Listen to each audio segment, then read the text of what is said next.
بسم اللہ الرحمن الرحیم نحمدہ ونصلی ونسلم علی رسولہ الکریم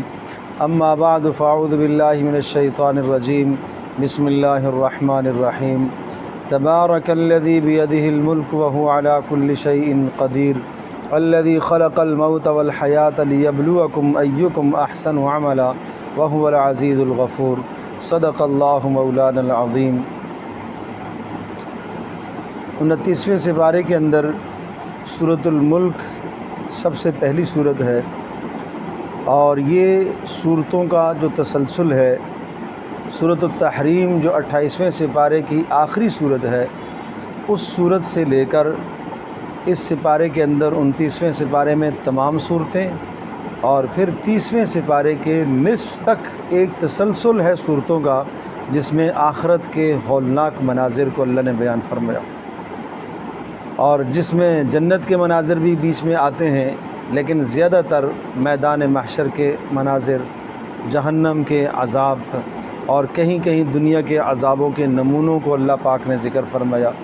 اور یوں سمجھیے کہ سورۃ التحریم جو 28ویں سپارے کی آخری صورت ہے، اس میں فرمایا تھا کہ قوا انفسکم و اہلیکم نارا، اپنے آپ کو اور اپنے گھر والوں کو جہنم کی آگ سے بچاؤ،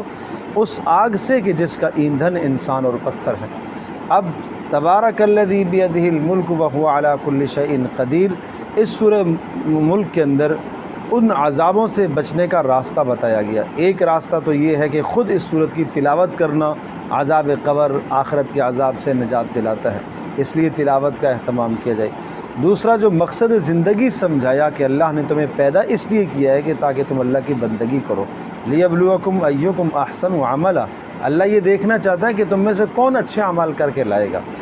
تو جو اچھے اعمال کر کے لائے گا وہ ان عذابوں سے بچ سکے گا۔ اور پھر عذاب کا ایک نمونہ یہاں ذکر فرمایا کہ جب بھی کوئی مجمع جہنم میں ڈالا جائے گا تو دروغہ جہنم ان سے پوچھے گا الم یاتیکم نذیر، تمہیں سمجھانے والا کوئی نہیں آیا تھا؟ قالوا بلا قد جاءنا نذیر، وہ کہیں گے ہاں ہاں آئے تو تھے، لیکن ہم نے ان کو جھٹلایا اور ہم نے ان کی باتوں کو نہیں مانا اور ہم نے ان کے احکام کو دور کر دیا، اب پس پش ڈال دیا، اور اس وقت یہ کہیں گے، حسرت اور افسوس کریں گے کہ ہائے کاش ہم سن لیتے ان کی بات، ہم سمجھ لیتے تو آج ہمارا یہ انجام نہ ہوتا۔ اعتراف کریں گے، لیکن اب اس اعتراف کرنے کا کوئی فائدہ نہیں ہے۔ اور اس کے بعد اللہ تبارک تعالیٰ نے اس عذاب پر دلائل کو ذکر فرمایا کہ جو پروردگار زمین و آسمان کو پیدا کرنے والا ہے، اور جو عذاب اس دنیا کے اندر آسمان سے عذاب کے نمونے لا سکتا ہے، زمین کے اندر زلزلے برپا کر سکتا ہے، اور جس نے گزشتہ قوموں کو ہلاک اور تباہ کیا،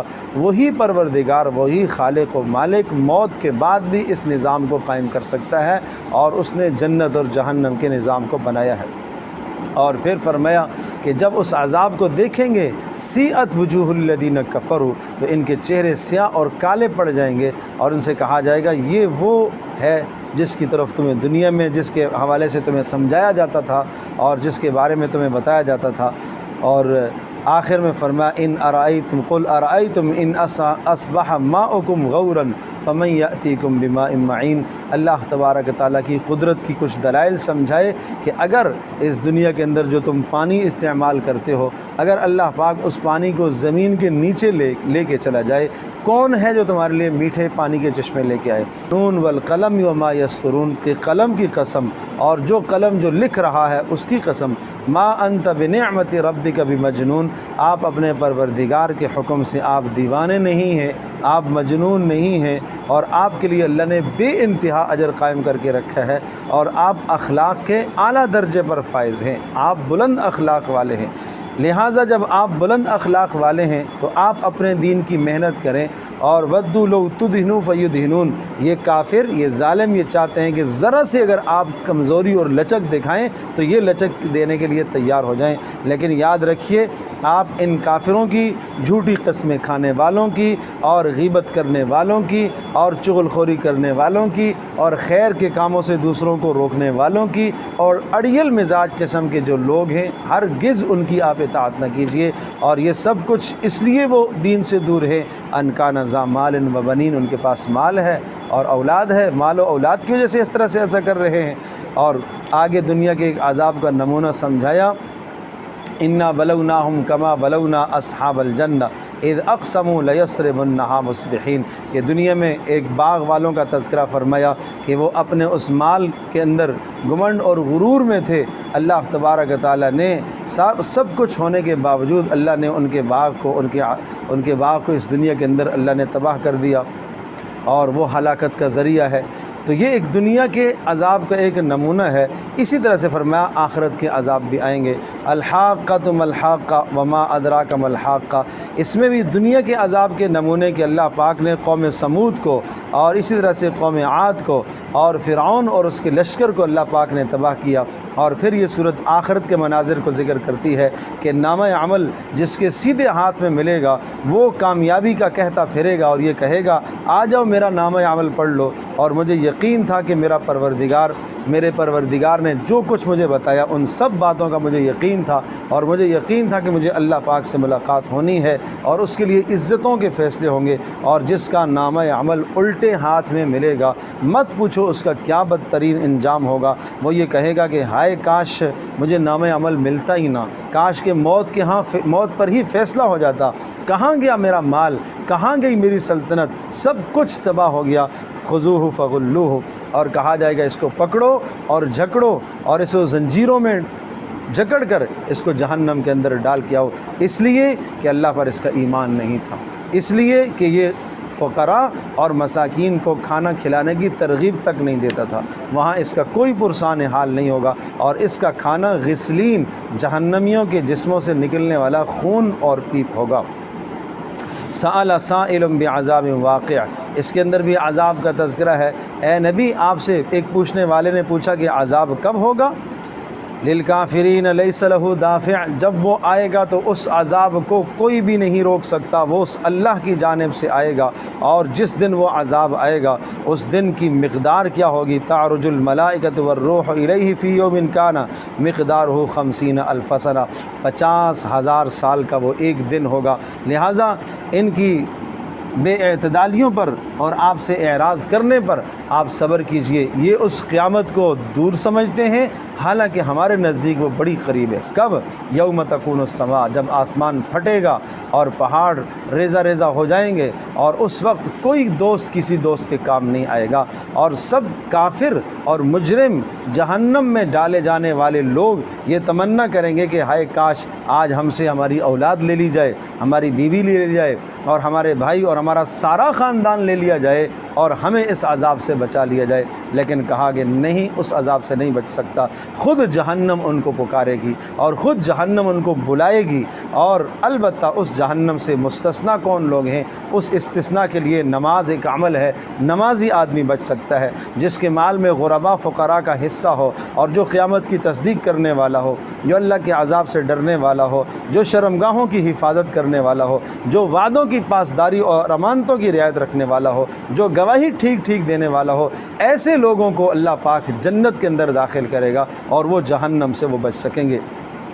اور جس دن یہ اللہ کے یہاں پیش کیے جائیں گے، خاشعۃ ابصارہم ترہقہم ذلہ، ان کی نگاہیں ذلت کے مارے جھکی ہوئی ہوں گی۔ ذالک الیوم الذی کانوا یوعدون، کہا جائے گا یہ وہ دن ہے جس کا تم سے وعدہ کیا گیا۔ انا ارسلنا نوحا الی قومہ ان انذر قومک من قبل ان یأتیہم عذاب علیم، حضرت نوح علیہ السلام کی اپنے رب کے سامنے فریاد ہے اس سورہ مبارکہ کے اندر۔ 950 برس حضرت نوح علیہ السلام نے تبلیغ کی، اور قوم کے چند افراد ایمان لائے اور اپنے نبی کی بات کو مانا، اکثریت نے بات کو ٹھکرایا، اور حضرت نوح علیہ السلام نے اللہ کے سامنے یہ فریاد فرمائی کہ اے میرے پروردگار، میں نے دن کو بھی ان کو سمجھایا، راتوں کو بھی سمجھایا، علل اعلان بھی سمجھایا، انفرادی بھی سمجھایا، لیکن جب بھی میں سمجھاتا ہوں تو میرے سمجھانے کے نتیجے میں یہ اور بھاگتے چلے جاتے ہیں اور بھاگتے چلے جاتے ہیں۔ میں نے ان سے یہ کہا کہ اپنے پروردگار کے پاس آ جاؤ، اپنے گناہوں کی معافی مانگو،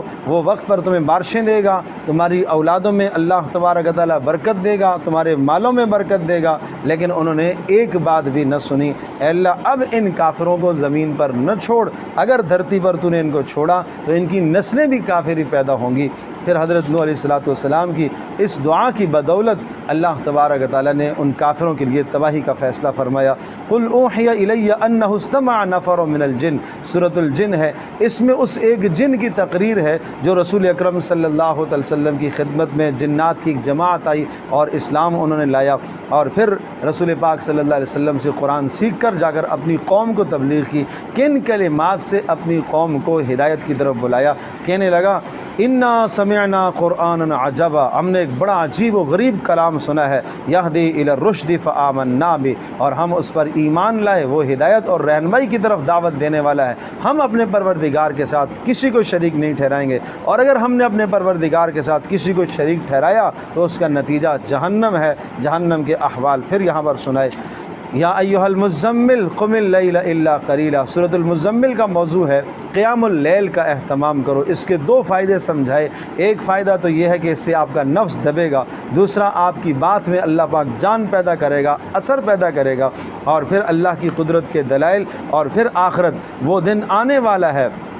وَذَرْنِي وَالْمُكَذِّبِينَ أُولِي النَّعْمَةِ وَمَهِّلْهُمْ قَلِيلًا، ان جھٹلانے والوں کو چھوڑ دیجئے۔ ان لدینا انکالا و جحیما، ہمارے پاس سخت بیڑیاں ہیں اور عذاب کی قسم قسم کی شکلیں ہیں، اور وہ کھانا جو کانٹے دار گلے میں اٹک جانے والا، اور یہ اس دن یہ مناظر دیکھنے کو ملیں گے جس دن زمین کانپیں گی اور پہاڑ بھی ریزہ ریزہ ہو جائیں گے۔ اے رسول، اے نبی، ہم نے آپ کو رسول بھیجا، جیسے موسیٰ علیہ السلام کو ہم نے فرعون کی طرف رسول بھیجا تھا، اسی طرح سے ہم نے آپ کو بھی رسول بنا کر بھیجا اپنی قوم کی طرف۔ لیکن موسیٰ علیہ السلام کی بھی فرعون نے نافرمانی کی، آپ کی بھی جو نافرمانی کرے گا اللہ تبارک و تعالیٰ کے غصے کا وہ مستحق ہوگا۔ فَكَيْفَ تَتَّقُونَ إِن كَفَرْتُمْ، اور اگر تم نبی کی باتوں کا انکار کرو گے تو اس دن سے تم کیسے بچ سکو گے جو دن بچوں کو بھی بوڑھا کر دے گا۔ ایسی اس کی ہولناکی ہوگی قیامت کی۔ السماء منفطر بہ، آسمان پھٹ جائے گا، اور یہ اللہ کا وعدہ ہونے والا ہے۔ اور پھر یہ سمجھایا اللہ جانتا ہے کہ تم میں سے رات کا قیام کرنا سب کے لیے مشکل ہے، اور بعض ایسے ہوں گے جو بیمار ہوں گے، بعض ایسے ہوں گے جو تجارت کے سفر میں نکلے ہوں گے، بعض ایسے ہوں گے جو دینی مشغولیت میں ہوں گے، لیکن پھر بھی فقرؤوا ما تیسر من، کچھ نہ کچھ رات کو قرآن پڑھ لیا کرو۔ وَأَقِیمُوا الصَّلَاةَ وَآتُوا الزَّکَاةَ، نماز قائم کرتے رہو، زکوٰۃ ادا کرتے رہو، اور اپنے مال سے خرچ اللہ کی راہ میں کرتے رہو، یہ تمہارے لیے بہتر ہے، اور اللہ بخشنے والا مہربان ہے۔ یا ایھا المدثر قم فانذر، اس صورت کا موضوع ہے دن کا کام کیا ہے، مزمل کا موضوع تھا رات میں آپ کو کیا کرنا ہے، رات کو اپنے پروردگار کے سامنے آ کے ہاتھ پھیلانے، اللہ سے مانگنا ہے۔ سورۃ المدثر کا موضوع دن میں کیا ہے، دن میں آپ کا موضوع، دن میں آپ کا کام، آپ کا وظیفہ، آپ کا شغل، وَرَبَّكَ فَكَبِّرْ، اپنے پروردگار کی بڑائی اور عظمت کو بیان کرنا، یہ آپ کے دن کا موضوع ہے۔ اور پھر قیامت کے یہاں پر بھی احوال سنائے۔ فَإِذَا نُقِرَ فِي النَّاقُورِ، جب سور پھونکا جائے گا، فَذَلِكَ يَوْمَئِذٍ يَوْمٌ عَسِيرٌ عَلَى الْكَافِرِينَ غَيْرُ يَسِيرٌ، بڑا سخت دن ہوگا وہ کافروں پر، اور وہ آسان نہیں ہوگا، وہ آسان نہیں ہوگا۔ آج دنیا میں یہ مال و متاع اور اپنی اولاد اور اپنی دنیا کی چیزوں پر گھمنڈ کیے بیٹھے ہیں، اور یہ سمجھتے ہیں کہ ہمیں اور مہلت دی جائے گی، نہیں۔ إِنَّهُ كَانَ لِآيَاتِنَا عَنِيدًا، ہماری آیات سے جو منہ موڑتا ہے، جو اڑیل اور سرکش ہے، ان کو ہم جہنم کے صعود پہاڑ پر چڑھائیں گے، اور انہیں یہ بدترین سزا دی جائے گی۔ یہ نبی کی باتوں کے انکار کرنے کا بدترین انجام ہے، اور ان کو اس جہنم میں ڈالا جائے گا۔ اور تمہیں کیا معلوم وہ سقر جہنم کیا ہے؟ لا تبقی ولا تذر، کسی کو باقی نہیں چھوڑے گی، اور جسموں کو جلا ڈالنے والی ہوگی، اور اس پر اللہ پاک نے فرشتوں کو مقرر کیا ہوا ہوگا جو عذابوں کو دینے کے لیے اللہ پاک کی طرف سے مسلط ہیں، اور ان کی تعداد وما یعلم جنود ربک الا ھو،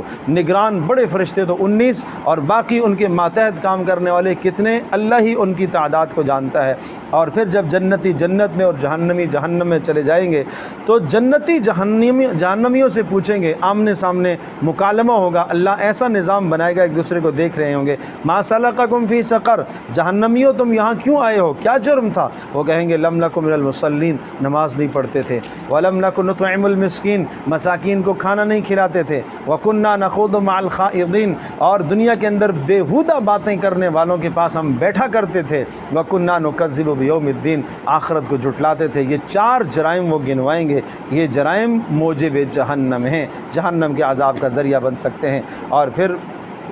اگلی آیات میں جھنجھوڑا، فما لہم عن التذکرۃ معرضین، کیوں اعراض کرتے ہو نصیحت سے، قرآن کی نصیحت سے اعراض کرتے ہو، نبی کی زندگی سے اعراض کرتے ہو، کأنہم حمر مستنفرہ، جیسے بھدکے ہوئے گدھے ہوتے ہیں، جو جانور جو وحشی گدھے جو شیر سے اور درندوں سے بھاگتے ہیں، تم اس طرح سے بھاگتے ہو قرآن کی نصیحت سے۔ یہ اللہ کا کلام، یہ نصیحت ہے، جو چاہے اس سے نصیحت حاصل کرے، جو چاہے اس سے نصیحت حاصل کرے۔ لا اقسم بیوم القیامہ، قیامت کے دن کی قسم اور ملامت کرنے والے نفس کی قسم، ہم قیامت کا دن ضرور لائیں گے۔ کیا انسان یہ خیال کرتا ہے کہ ہم اس کی ہڈیوں کو نہیں جمع کر سکیں گے؟ بلا بلا، کیوں نہیں، ضرور جمع کریں گے۔ یہ اس طرح سے علی ان نسوی بنانا، اس کے ہاتھوں کے پوروں کو بھی ہم دوبارہ لے کے آئیں گے۔ یہ انسان اپنی عاقبت کو تباہ کر رہا ہے، اپنی آخرت کو تباہ کر رہا ہے، اور جس دن آنکھیں پھٹی کی پھٹی رہ جائیں گی اور سورج اور چاند کو جمع کر دیا جائے گا، اس وقت انسان کہے گا کوئی جائے فرار ہے، کوئی بھاگنے کی جگہ ہے؟ جواب ملے گا نہیں نہیں، آج اللہ کے سوا کوئی جائے فرار نہیں ہے، کوئی بھاگنے کی جگہ نہیں ہے۔ اس وقت اسے پتہ چلے گا کہ میں نے کیا اعمال آخرت کے لیے کیے ہیں۔ کہا بل الانسان علی نفسہ بصیرہ ولو القی معاذیرہ، کتنی معذرتیں پیش کرے گا، کوئی معذرت قبول نہیں کی جائے گی۔ پھر سمجھایا تم دنیا کی زندگی کے پیچھے پڑ کر آخرت کو بھول گئے ہو، وہ دن یاد کرو جب آخرت میں پروردگار کا دیدار نصیب ہوگا، لیکن یہ اسی کو ہوگا جس نے اپنے پروردگار کو راضی کیا۔ پھر دنیا کا جو آخری وقت انسان کی روح قبض ہونے کا وقت ہے، اس کا ایک نمونہ پیش کیا۔ جب موت حلق کو پہنچ جاتی ہے، سب طرف سے انسان مایوس ہو جاتا ہے، کہنے والے کہتے ہیں لے آؤ کوئی جھاڑ پھونک کرنے والا، شاید اس کی جان بچ جائے۔ اس وقت جب برابر ہو جاتا ہے، وَظَنَّ أَنَّهُ الْفِرَاقُ، اس کو یقین ہونے لگتا ہے کہ اب جدائی آ گئی ہے، اب اللہ کے پاس مجھے پہنچنا ہے، اور سختی سے اس کی جان نکالی جاتی ہے، اس لیے کہ اس نے دنیا کے اندر صدقہ نہیں کیا، حق بات کی تصدیق نہیں کی، نماز کا اہتمام نہیں کیا، تکذیب کرتا رہا، جھٹلاتا رہا، اور متکبرانہ انداز میں یہ زندگی گزارتا رہا۔ اسے احساس نہیں ہے کہ اللہ پاک نے اس کو کیا بیکار پیدا کیا؟ کیا ایک پانی کا قطرہ نہیں تھا؟ اس پانی کے قطرے سے اللہ نے اس کو اٹھایا اور اس کو ایک بلند انسان بنایا۔ هل أتى على الإنسان حين من الدهر، انسان تجھے وہ وقت بھی یاد کرنا چاہیے جب کائنات میں تیرا تصور بھی نہیں تھا، تیرا وجود بھی نہیں تھا، قابل ذکر تو نہیں تھا۔ اللہ تبارک تعالیٰ نے تجھے بنایا، تجھے وجود بخشا، اور اللہ پاک نے تمہیں گویائی عطا فرمائی، اللہ نے شنوائی عطا فرمائی، اللہ نے تیرے لیے ہدایت کے راستے واضح فرمائے، اللہ پاک نے تمہیں گمراہی کے راستے بھی بتائے، سمجھائے کہ یہ گمراہی کا راستہ ہے، اس سے اپنے آپ کو بچانا۔ اور پھر اس کے بعد جو ہے وہ جہنم کے کچھ مناظر، کہ ہم نے کافروں کے لیے جہنم کی بیڑیاں اور آگ اور طوق اور زنجیر تیار کر کے رکھے ہیں، اور پھر جنت کی نعمتوں کو بیان کرتی ہے یہ صورت۔ اور اس کے بعد آخر میں پھر فرمایا فمن شاء اتخذ الی ربہ سبیلا، جو چاہے اپنے پروردگار کے پاس ٹھکانہ بنا لے، جس کو جنت چاہیے، یہ نعمتیں چاہیے، وہ اپنے رب کو راضی کر لے، وہ اپنے پروردگار کے پاس ٹھکانہ بنا لے۔ والمرسلات عرفا فالعاصفات عصفا والناشرات نشرا فالفارقات فرقا عذرا او نذرا فالملقیات ذکرا عذرا او نذرا۔ پھر یہاں قسمیں کھا کر کہا انما توعدون لواقع، جس عذاب کا تم سے وعدہ کیا گیا وہ واقع ہونے والا ہے۔ وہ کب آئے گا؟ جب ستارے بے نور ہو جائیں گے، آسمان پھٹے گا، پہاڑ ریزہ ریزہ ہو جائیں گے، اور رسولوں کو بھی سامنے لایا جائے گا، رسولوں سے بھی پوچھا جائے گا وہ فیصلے والا دن۔ تمہیں کیا معلوم وہ فیصلے والا دن کیا ہے؟ اس دن جھٹلانے والوں کے لیے تباہی ہے، تباہی ہے۔ الم نہلک الاولین ثم نتبعہم الآخرین، کیا ہم نے گزشتہ قوموں کو تباہ نہیں کیا اور ان کے پیچھے پھر دوسری قوموں کو؟ ہم مجرموں کے ساتھ ایسا ہی کیا کرتے ہیں۔ الم نخلقکم من ماء مہین، ایک حقیر پانی سے تمہیں پیدا کیا اور ماں کے رحم میں تمہیں ٹھہرایا، کیا ہی خوبصورت ہم پیدا کرنے والے ہیں، پھر بھی جھٹلانے والوں کے لیے تباہی ہے۔ اس زمین کو ہم نے تمہارے لیے ایک نعمت بنایا جو زندوں کو بھی اپنے اندر سمیٹے ہوئے ہے، مردوں کو بھی اپنے اندر سمیٹ لیتی ہے، اور جس میں اللہ نے پہاڑوں کو پیدا کیا، پانی کو پیدا کیا۔ یہ اللہ پاک کی قدرت دیکھو، لیکن جو جھٹلاتے ہیں